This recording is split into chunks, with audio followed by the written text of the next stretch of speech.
تحية طيبة مشاهدينا الكرام، أهلا بكم إلى هذا الموعد الإخباري. بداية، أعرب الأعضاء العشر المنتخبين بمجلس الأمن الدولي بما فيها الجزائر عن قلقهم العميق إزاء الهجمات العنيفة التي تتعرض لها عديد المواقع التابعة لقوات حفظ السلام الدولية اليونيفيل بلبنان، والتي أصيب فيها العديد من أفرادها.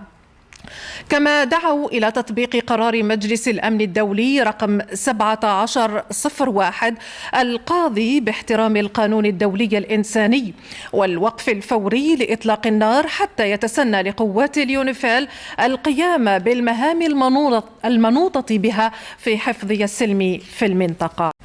وعلى أرض لبنان لا تزال الغارة الجوية الإسرائيلية تستهدف بكل وحشية العديد من المباني السكنية في العديد من بلدات الجنوب اللبناني، حيث استشهد أمس 3 أشخاص وأصيب 3 آخرون بجروح في غارة صهيونية استهدفت بلدة البيسارية بقضاء صيدا. كما ارتقى 4 شهداء جراء الغارات الصهيونية على بادية بعلبك والهرمل. وكانت وزارة الصحة اللبنانية قد أعلنت عن استشهاد نحو 60 شخصا وإصابة 168 خلال الساعات 24 التي سبقت إعلانها.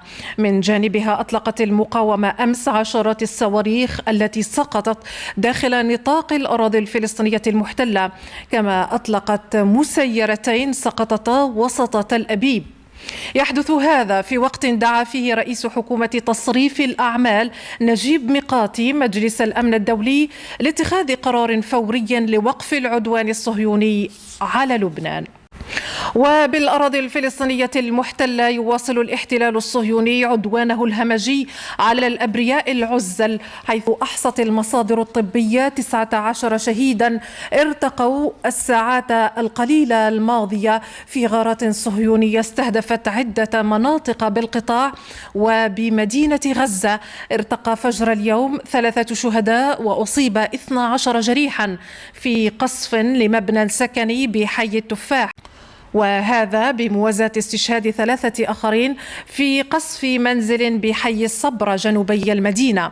وكانت وزارة الصحة في غزة قد أكدت قبل ذلك أن الاحتلال ارتكب 5 مجازر راح ضحيتها 49 شهيدا وأكثر من 200 مصاب خلال ساعات 24 الماضية.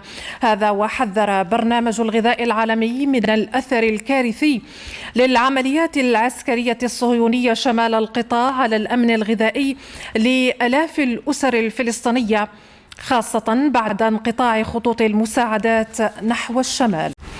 عودة إلى أخبار الوطن ومتابعة للحركية التي يشهدها قطاع التعليم العالي والبحث العلمي.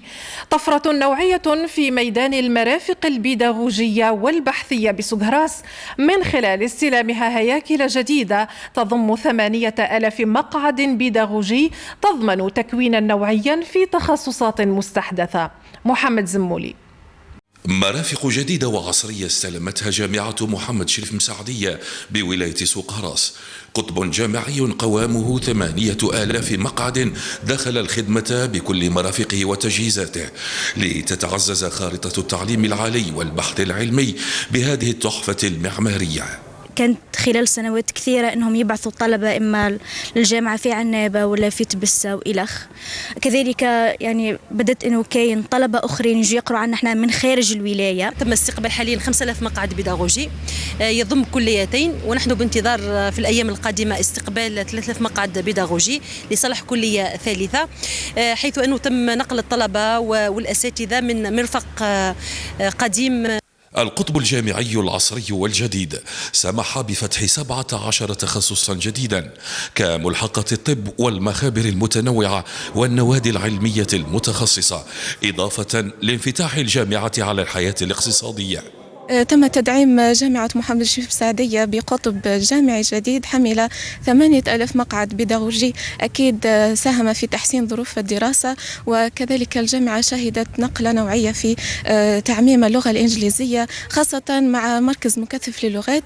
تطور ملحوظ وتحسن ملحوظ من جميع النواحي، سواء في إضافة تخصصات جديدة أو ملحقة الطب، هي زيادة للجامعة وللولاية. فتحت المجال أمام الطلبة للنوادي الجامعية من أجل اكتشاف مواهبهم، ولعل أبرزها فضاء الطالب الذي يدعم المؤسسات الناشئة. وتم فتح 12 قسم جديد، أيضا 17 تخصص بالإضافة إلى ملحقة الطب.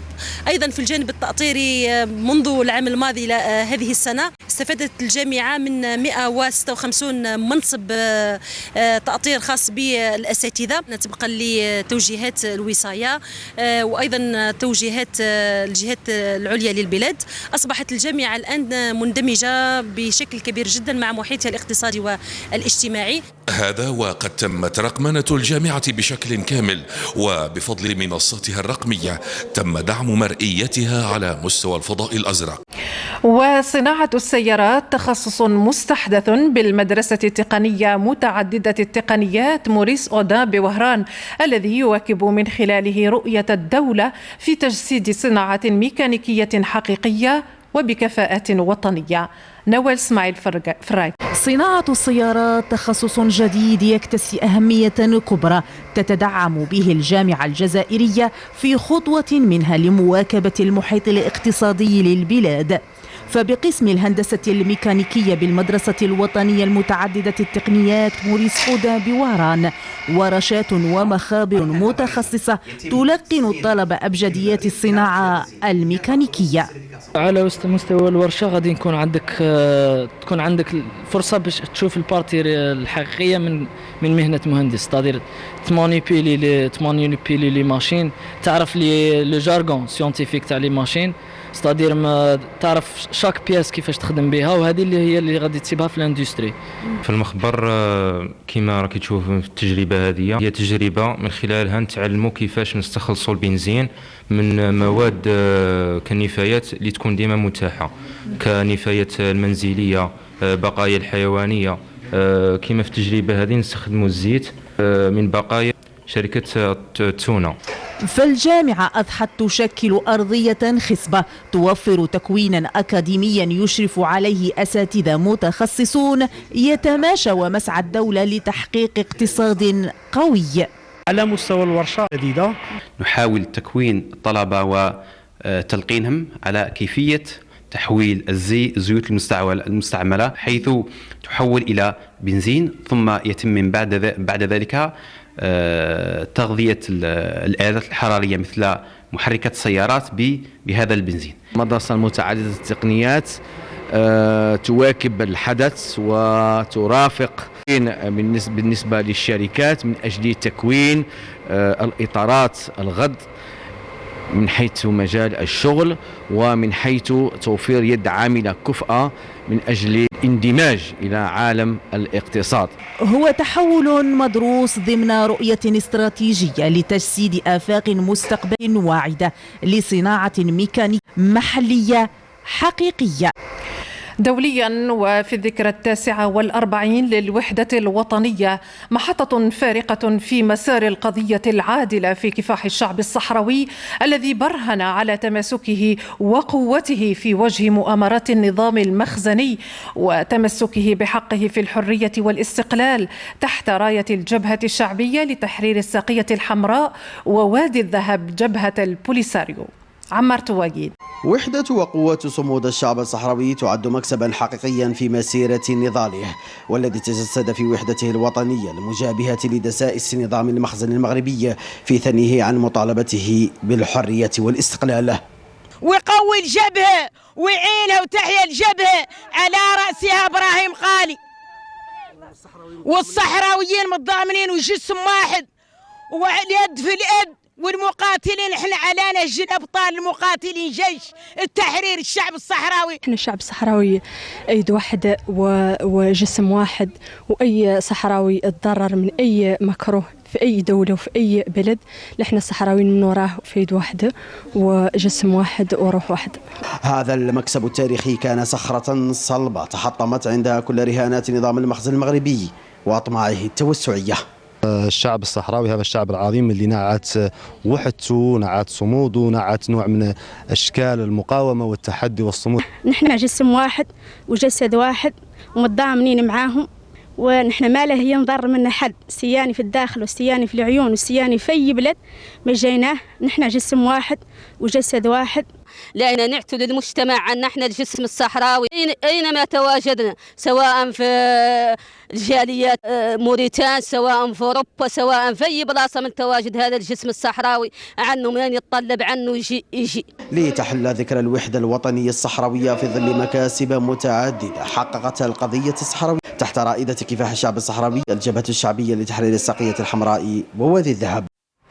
هذا وتحتضن مدينة بلباو الإسبانية فعاليات منتدى الشباب الدولي للتضامن مع الشعب الصحراوي تحت شعار الشباب يبني جسورا من أجل صحراء غربية حرة، حيث يسلط الضوء على القضية الصحراوية من خلال الشباب المشارك من مختلف الدول المساندة والمتضامنة مع القضية.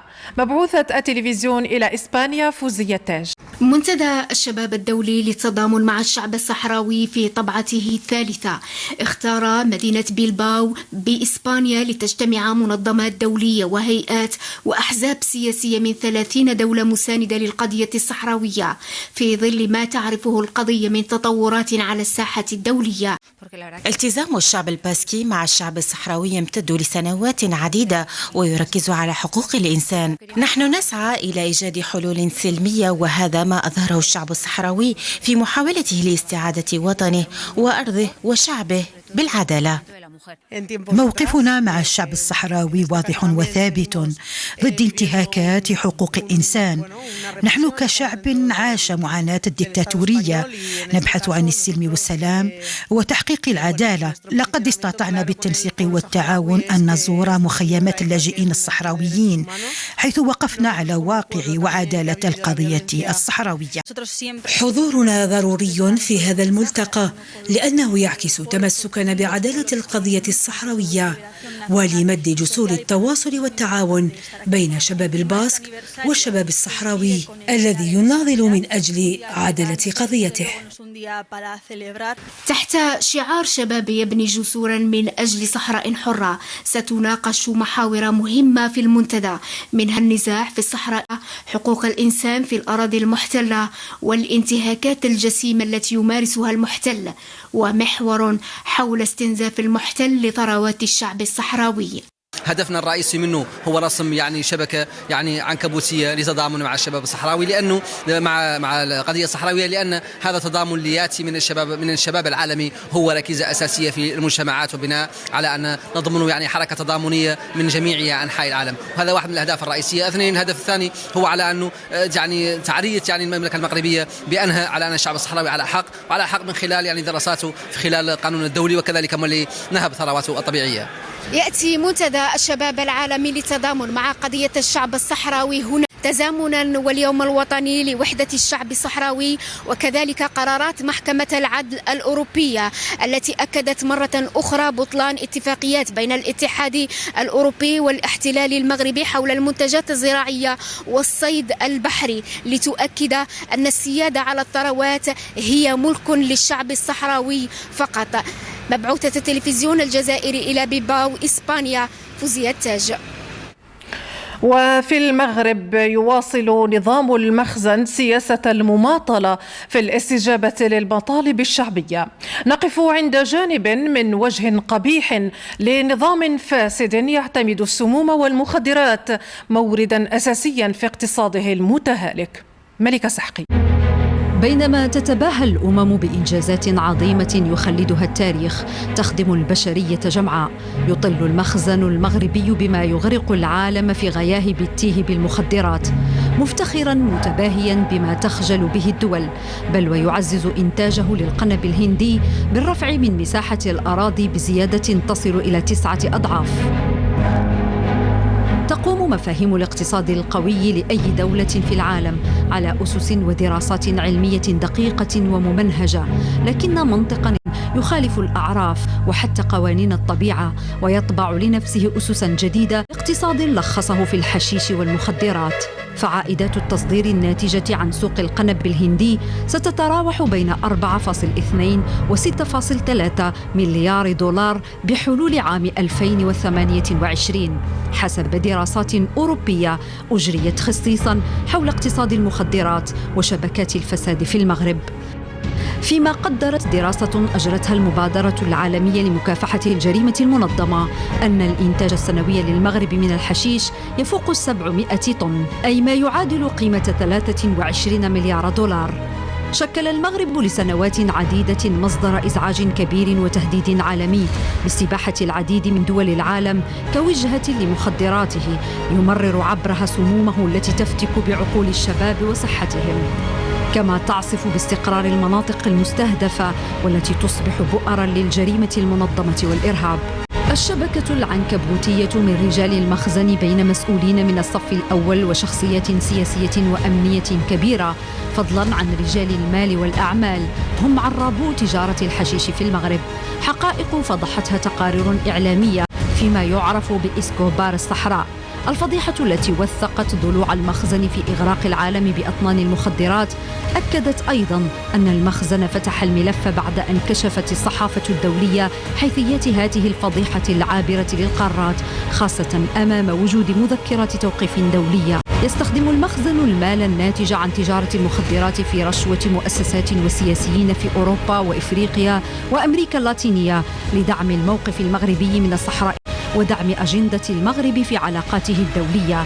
وتعتبر أرباح الحشيش والمخدرات واحدة من الصناديق السوداء التي تخدم سياسات الدولة المغربية في الصحراء الغربية، وكذلك في نزاعاتها الإقليمية وحساباتها السياسية الدولية. وهكذا عرف المخزن ببلاده ووضعها في خانة المساومات والبلدان المبتذلة، وبذلك قدم المخزن نفسه في أقبح صور المرتزقة والمافيا في العالم. في الرياضة وفي كرة القدم، وبرسم الجولة الرابعة من البطولة المحترفة الأولى، فاز فريق مولودية الجزائر على ضيفه مولودية وهران ب1-0 بملعب نيلسون مانديلا ببراقي.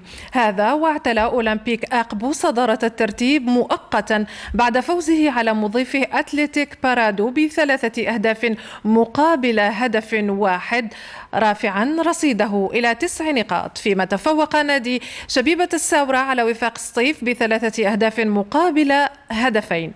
هذا وتستكمل الجولة اليوم بلعب 3 مباريات: شبيبة القبائل، النادي الرياضي القسنطيني، شباب الوزاد، مولودية البيض، اتحاد بسكرة، نجم مقرة. فيما أجلت مباراة ترجي مستغانم، اتحاد الجزائر، أولمبي شلف، اتحاد خنشلة إلى موعد لاحق. بهذا نصل وإياكم إلى ختام نشرتنا. شكرا لكم على المتابعة والسلام عليكم.